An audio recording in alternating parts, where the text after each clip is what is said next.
और अब बात मौलाना मदनी के बिगड़े बोल की। भोपाल के कार्यक्रम में मदनी ने सुप्रीम कोर्ट से लेकर जिहाद तक और एसआईआर से लेकर वक्फ कानून तक पर तीखी टिप्पणी की, जहां मदनी ने वंदे मातरम पर भी तंज किया, जिसके 150 साल पूरे होने पर देश भर में कार्यक्रमों का आयोजन किया जा रहा है। लेकिन मदनी ने आज जब जिंदा कौम का जिक्र किया तो उन्होंने कहीं ना कहीं यह संदेश दिया कि वंदे मातरम को स्वीकार नहीं किया जाएगा। कोई जिंदा कौम ऐसी भी है जो मुश्किलात में महसूर न हो। इसलिए मैं कहता हूं कि मुश्किलात जिंदगी की अलामत हैं। मुर्दा कौमें मुश्किलात में मुब्तला नहीं होती, वो तो सरेंडर कर देती हैं। वो कहेंगे वंदे मातरम पढ़ो तो पढ़ना शुरू कर देंगे। तो ये पहचान होगी मुर्दा कौम होने की। और अगर जिंदा कौम है तो फिर हौसला बुलंद करना पड़ेगा, हालात का मुकाबला करना पड़ेगा।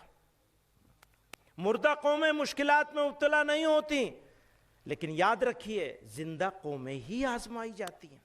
1950 में उसे नेशनल सॉन्ग के रूप में स्वीकार किया गया था और आज जब हम वंदे मातरम को प्रतिष्ठित कर रहे हैं, उसका महिमा मंडन कर रहे हैं, आज हम जब उसे पूरे देश में गा रहे हैं, तो इसमें जिंदा कौम और मुर्दा कौम ला करके वंदे मातरम के खिलाफ भड़काना, यह मदनी साहब और उनके साथियों का विभाजनकारी नीतियों को ही दर्शाता है। मौलाना मदनी, हिंदुस्तान में रहना है तो वंदे मातरम तो बोलना ही होगा। ये फिरका परस्ती की बातें, ये देश को तोड़ने की बातें, इससे बहुत दिन राजनीति कर ली।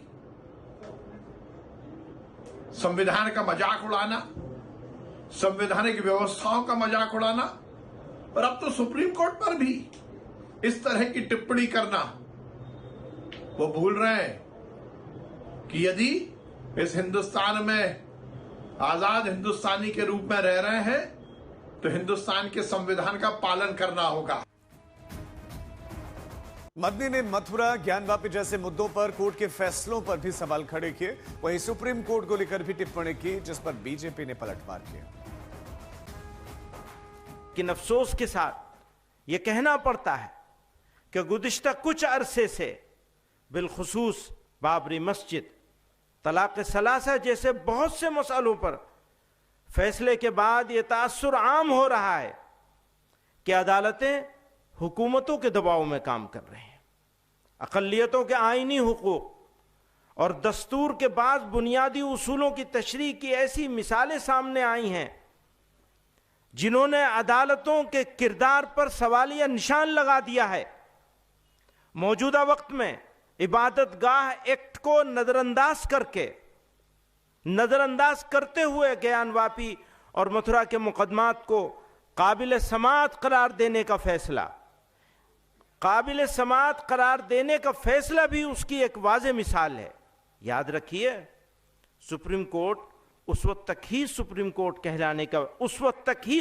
कहलाने का मुस्तहिक है जब तक आईन की पाबंदी करे, कानून के हुकूक का ख्याल रखे। अगर ऐसा ना करे तो वो इखलाकी तौर पर भी सुप्रीम कहलाने का हकदार नहीं है। थोड़ी तकलीफ, अब जब अदालतों के बारे में बात कर रहे हैं तो मुझे कहना जरूरी है, थोड़ी तकलीफ रसन फिर थोड़ी सी तकलीफेदार, हमें तैयार होना पड़ेगा। थोड़ी तकलीफ रसन फिर थोड़ी सी तकलीफेदार, इसके बाद दोस्तों आराम ही आराम है। अपनी ही बस्ती में हमसे, अपनी ही बस्ती के लोग, अपनी ही बस्ती में हमसे, अपनी ही बस्ती के लोग पूछते हैं कौन सी बस्ती के हो, क्या नाम है। वो एसआईआर भी चलाया हुआ है। जिस प्रकार से इन्होंने कहा है कि सर्वोच्च न्यायालय सुप्रीम होना चाहिए, लेकिन सुप्रीम काम भी करे, इसका सर्टिफिकेट तुम बांटोगी क्या?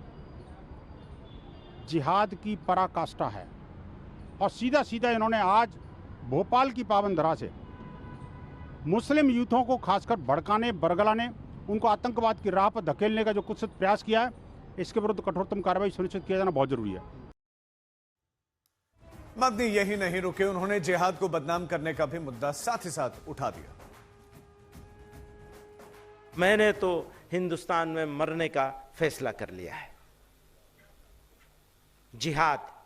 इस्लाम और मुसलमानों के दुश्मनों ने इस्लाम की मुक़द्दस इस्तिलाहात मसलन जिहाद के लफ्ज़ को एक गाली, फसाद और वायलेंस का हमनाम बना दिया है। लव जिहाद, लैंड जिहाद, तालीम जिहाद, थूक जिहाद वगैरह जैसे जुमले इस्तेमाल करके मुसलमानों की सख्त दिल आज़ारी और उनके मजहब की तौहीन की जा रही है। अफसोस का मकाम है कि हुकूमत और मीडिया में बैठे जिम्मेदार अफराद भी इस तरह के अल्फाज इस्तेमाल करने में कोई शर्म महसूस नहीं करते और न एक कम्युनिटी की दिल आज़ारी की परवाह करते हैं। परवाह क्या करेंगे? ये तो उस कम्युनिटी की दुश्मनी में करते हैं। यह तो पुराने दौर से चला आ रहा है कि कहीं भी दहशतगर्दाना अमल पेश आ जाए तो उसको जिहाद का नाम देकर इस्लाम और मुसलमानों पे ताने, तोहमतें और नाहक इल्ज़ाम आयद किए जाते हैं। ये वाज़ेह होना चाहिए कि इस्लाम में जिहाद एक मुक़द्दस दीनी फरीज़ा है। जिहाद कुरान में कई मानों के लिए इस्तेमाल हुआ है, लेकिन जिस माने के लिए भी इस्तेमाल हुआ है फ़र्द से लेकर समाज और इंसानियत की भलाई, उनकी सरबुलंदी और उनकी इज़्ज़त व वक़ार के क़याम के लिए हुआ है। जहाँ जंग व क़िताल के माने में इस्तेमाल हुआ है वो भी जुल्म फसाद के ख़ात्मे और इंसानियत की बका के लिए है। इसलिए जब जब जुल्म होगा तब तब जिहाद होगा। मैं इसको दोबारा कहता हूँ, जब जब जुल्म होगा तब तब जिहाद होगा।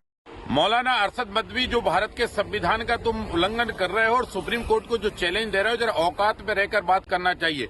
अपराधी पैदा करो, जिहादी पैदा करो और बलात्कारी पैदा करो, थूक जिहाद करो, लव जिहाद करो, लैंड जिहाद करो, हिंदुस्तान के खिलाफ आतंकवाद का समर्थन करो। ऐसे करने के बाद वो फिर सुप्रीम कोर्ट से न्याय की उम्मीद करो। क्या तुम आतंकवाद फैलाओगे, हिंदुस्तान में निर्दोषों की हत्या करोगे और सुप्रीम कोर्ट तुमको बिरयानी खिलाएगा? सुप्रीम कोर्ट तुमको फांसी के फंदे पर लटकाएगा। अरशद मदनी, जो तुमने बदतमीजी की है, इस बदतमीजी को जरा होश में रखिए और इस तरह की लैंड जिहाद, लव जिहाद और जो है इस देश में जो है अमन शांति को भंग करने वाले मौलाना, कान खोलकर सुन लो। अगर तुमने भारत के संविधान का उल्लंघन किया, बाबा साहब अम्बेडकर के संविधान का उल्लंघन किया, तुमने न्यायपालिका पर सवाल खड़ा किया, मैं सर्वोच्च न्यायालय से भी प्रार्थना करूंगा कि इस तरह के देशद्रोहियों को सो मोटो का जो है केस रजिस्टर्ड करके जेल के अंदर डालो। ये भारत के अंदर नए नए जिन्ना पैदा हो रहे हैं, ये भारत में अलगाववाद पैदा करना चाहते हैं, भारत के मुसलमानों को भड़काना चाहते हैं।